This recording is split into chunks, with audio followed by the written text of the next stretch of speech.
Welcome to the AI Automations for Business podcast. We're your hosts, Katie and Nol, and we'll be discussing how you can use AI for your business along with the latest news, updates, and automations to help you stay ahead of the curve, allowing you to grow and scale your business more efficiently. Please be sure to subscribe, and I hope you enjoy this episode. Hello, welcome back to another episode. Hi, I'm Katie, and I've got Noel with me as well. Hi, Noel. Hello. We are talking about AI automations and AI agents this week. So we've seen online that there are a lot of people getting confused with what an AI agent does and what AI automations do, and people thinking that you just need an AI agent, but actually sometimes you just need an automation, right, Noel? Oh, absolutely. Yeah. There's a lot of people also selling agents, but actually it's just an automation. Okay. So we're just going to go through what the difference is and then why you might want to use an AI agent versus using an automation. How's that sound? Sounds good to me. Okay, where do you want to start? I guess we need to start with defining what an automation is and what an agent is. That's always a good place. Okay, so let's start with what an AI agent is. So an AI agent is something that you can talk with. So you can have a conversation with it and say, well, look, I would like you to do this complicated task. And you can ask it all in plain language. But within that plain language, you might have asked for 3 different things. And then the agent, what that does is it looks at all the tools it has available. And then it goes, right, okay, well, how am I going to do this task? What do I need to do first? And how am I going to execute it to give me, the user, what I need? So that's kind of an agent. It makes things up. It's got its own brain and it will figure things out for you. Whether or not it does it in the right order, who knows? All comes down to prompt engineering. Okay, that's good to know. Yeah. Okay, and then, so what is an AI automation? So an automation is something that has a defined route. So as an example, if you have like a social media planner, you might say in one column, you might say, I want a post that is about AI agents. And then you might then select a column that says, well, I would want that on Instagram. And then because you've created that selection within the automation, it has like a defined route. So it will say, well, you want a post and it's Instagram. So it goes down that defined route and you get exactly back what you asked for. But in an automation, there's no conversation. So you can't have a chat with it and say, well, actually, what you've done isn't quite what I wanted. You've kind of got to roll the dice again and hope you get what you need. Yeah. So with an automation, it's kind of like you know where you want to go. You know the output that you desire, whereas an AI agent, it's more like a search function. Yes, kind of, yeah. Yeah, I know it can do so much more, but a hell of a lot more. Yeah. But so the minute I have a course on Udemy that does like a social media automation, so you define those paths in Airtable, and it creates the post, and I'm now converting that into an agent. So like with an agent, I've got, like you said, like there's the search function, so I can go off and say, well, could you research this topic? And it will come back and go, well, here's all the trending things about this topic. And I'll go, right, create a post and an image. And then it understands the conversation I'm having with it and then goes, right, okay, well, we need to create a LinkedIn post. So I'm going to use the LinkedIn tool. And then it needs an image, so I'm going to use the image tool, and then combines all that together and gives it back. But if I don't like it, I can always go back to it and say, well, actually, this isn't quite the angle I was looking for. Could we change it? And then it will go back and then reuse those tools to get the answer you need. Yeah, it's really quite clever how it all works. Yeah. So where would you use an AI agent and where would you use an AI automation, just for like an example so people can kind of like get a good understanding? So with an agent, I would say you would use that at any point where you either need to have a conversation with the AI about whatever tasks you need to do. So just to pause there. Yeah. Why? So people might be thinking, well, I can do that with something like DeepSeek or ChatGPT or That's Claude. true. Yes. So what is the difference then from using something like Claude, ChatGPT, DeepSeek to using an AI agent? So what you can do is you can give it access to all of the tools that you currently use. So my old friends, make.com, they've got their own agent. So we can create tools using all of their 2,000 apps that we have access to. So you could give it access to your CRM and things like that and say, well, look, these are all my clients. Could you find one that I should probably follow up with? And then create an email. And that could be 2 different tools. Whereas in ChatGPT, you could do that, but you would have to go off in your CRM, have a look, find them, and then copy paste all the context, a big prompt, and then go, right, create me an email, and then you get it back, and you're like, well, that doesn't really work for me. Whereas all of this all together, it would look at your CRM, create emails, and then also put them in your draft folder ready to send kind of thing. So you don't really have to do anything. It's more like crazy. an assistant, isn't it? Very much so, yes. Yes. A very powerful one. Very powerful one. Yeah. You've got to be careful how you use it. Okay.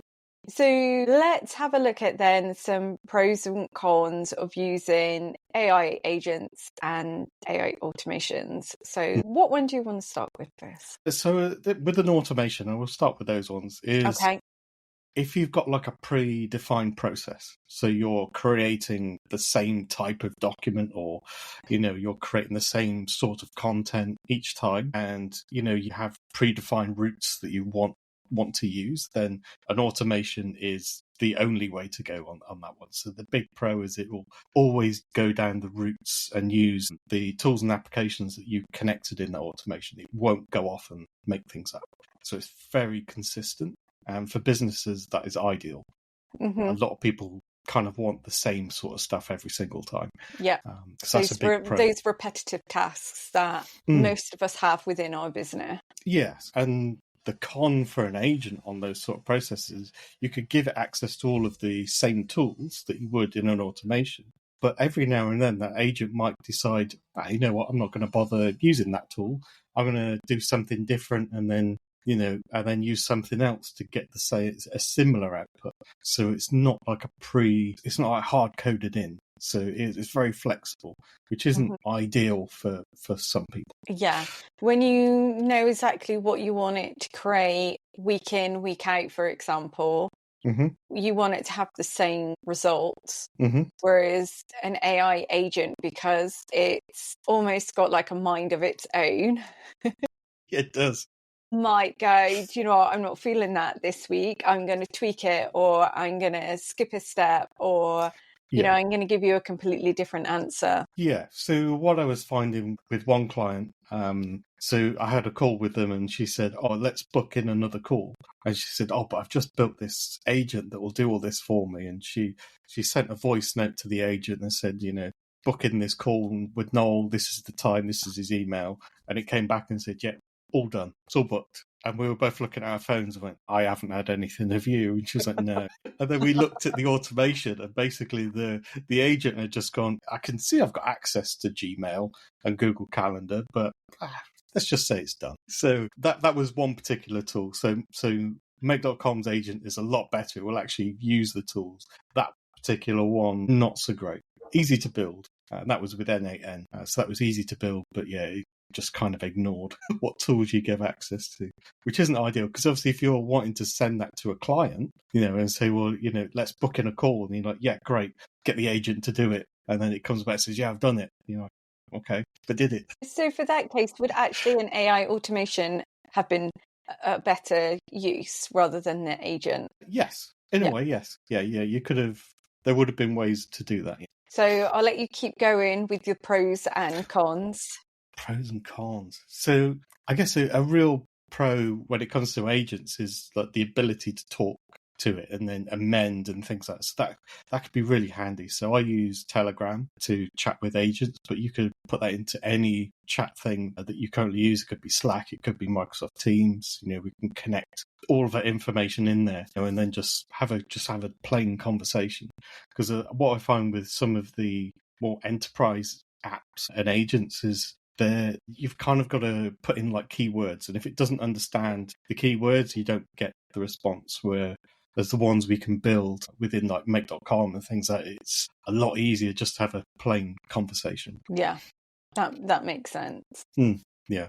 So I did show it off to a recruitment agent, and they were like, well, we've got an agent and we give it all these keywords, but if we haven't got it right, it doesn't do this. And I said, well, let me get my Telegram bot out with, and I got all these CVs and stuff ready, and I said, hey, could you find me someone in Bristol that's a Python developer with like 10 years experience? And he went, yeah, sure. Here you go. Here's all the CVs for those people. And I was like, right, brilliant. Send an email out to Jeff. And then off it went, and it created an email and put it in my inbox, in my draft box. And they were just like blown away. They're like, I can't believe you just did that there was no keywords. You just asked like a question like you would do it to anyone normal employee. Yeah, which is really cool. Yeah, it is. Yeah, it's amazing. Yeah, but it's just about making sure that you are using it in the right capacity, isn't it? Yes, yeah. If you're happy for it to go off and do its own thing, then yeah, agents are a good way of doing it. Yeah. Because I feel as well like there's such a buzz around AI agents that everyone thinks that they should be using them. Would you agree? Yes, 100%. Yeah. So I had a chat with a potential customer yesterday, and they were like, I want an agent, and I was like, okay, what do you want an agent to do? And they were like, oh, well, it's going to do like these manage whatever processes. You don't really need an automation, not an agent. I was like, we can figure that out. And I don't think they really understood the difference between the two. They just knew that agent was the latest buzzword, and it was like, I want that. And it's like, well, yeah, you can still have AI in that process, but maybe not an agent, because it's just it might not do what you want it to do. Yeah. So yeah. But I also find it on platforms like Udemy. So I was doing some research before doing my course, and then I came across a course that was almost identical to what I was doing. I was like, oh no, I've got direct competition. I looked at it and I thought, hold on a minute, he's just built an automation. And he was calling like the AI modules within his workflow agent employees, and I'm like, well, that's not true. They're not agents. That's just an AI that's there to answer and give a specific response to a specific part. That's an automation. Yeah. And as always, like we always say, come and join us in our free LinkedIn group, which is AI Automations for Business. And if these are questions that you can ask us, I want to build this, and you can ask us, would an AI agent be better, or would I need an AI automation? And we can come and help you with that. We will leave the link in the show notes, but if you just search on LinkedIn AI Automations for Business group, we should pop up. It's completely free to join. Everyone's welcome to join. And you can always come and show off what you're building with AI automations, or if you built an agent, come and tell us, because we absolutely love to hear what you guys are up to.